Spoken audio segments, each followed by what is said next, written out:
Iran Israel ಹಾಗೆ ಅಮೆರಿಕಾದ ಯುದ್ಧ ಭಾರತದಿಂದ 4000 ಕಿಲೋಮೀಟರ್ ದೂರದಲ್ಲಿ ನಡೀತಾ ಇತ್ತು. ಆದರೆ ಈಗ ಅದು ಭಾರತದಿಂದ 300 ಕಿಲೋಮೀಟರ್ ದೂರಕ್ಕೆ ಬಂದು ನಿಂತಿದೆ. ಇರಾನ್ಗೆ ಸೇರಿದಂತಹ ಯುದ್ಧ ನೌಕೆಯನ್ನ ಅಮೆರಿಕ ತನ್ನ ಸಬ್ಮೆರೀನ್ ಮೂಲಕ ಉಡೀಸ್ ಮಾಡಿದೆ. ಮುಳುಗೋಗ್ಬಿಟ್ಟಿದೆ ಇರಾನ್ನ ಯುದ್ಧ ನೌಕೆ.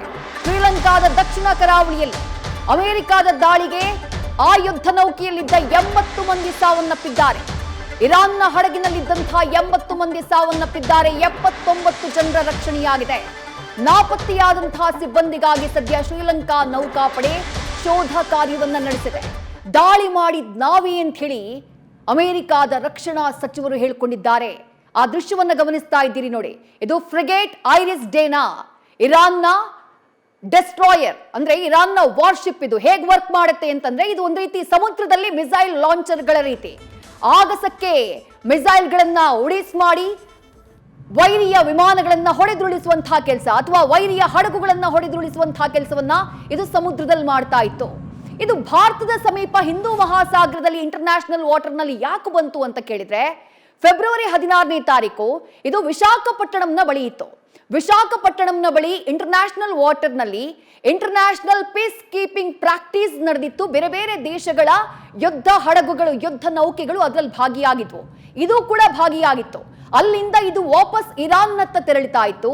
ಆ ಸಂದರ್ಭದಲ್ಲಿ ಕನ್ಯಾಕುಮಾರಿಯಿಂದ ಕೇವಲ 300 ಕಿಲೋಮೀಟರ್ ದೂರದಲ್ಲಿ ಸಮುದ್ರದಲ್ಲಿ ಶ್ರೀಲಂಕಾದ ಸಮೀಪ, ಶ್ರೀಲಂಕಾದ ದಕ್ಷಿಣ ಭಾಗದಲ್ಲಿ ಇವತ್ತು ಬೆಳಗ್ಗೆ 5 ಗಂಟೆಯ ಸುಮಾರಿಗೆ ಇರಾನ್ನ ಈ ಐರಿಸ್ ಡೇನಾ ಯುದ್ಧ ನೌಕೆ ಏನಿದೆ, ಆ ಯುದ್ಧ ನೌಕೆಯನ್ನ ಅಮೆರಿಕ ತನ್ನ ಸಬ್ಮರೀನ್ ಮೂಲಕ ಉಡೀಸ್ ಮಾಡುವಂತಹ ಕೆಲಸ ಮಾಡಿದೆ. ಸಬ್ಮರೀನ್ ನಮಗೆ ಗೊತ್ತಿದೆ, ಸಮುದ್ರದ ಆಳದಲ್ಲಿ ತೆರಳುವಂತಹ ಒಂದು ಜಲಂತರ್ಗಾಮಿ. ಅದು ಆ ಜಲಂತರ್ಗಾಮಿಯ ಮೂಲಕ ಟಾರ್ಪಿಡೋಗಳನ್ನ ಬಳಸಿ, ಅಂದ್ರೆ ಸಮುದ್ರದ ಆಳದಲ್ಲಿ ಮಿಸೈಲ್ಗಳ ರೀತಿ ಅದು ವರ್ಕ್ ಮಾಡುತ್ತೆ.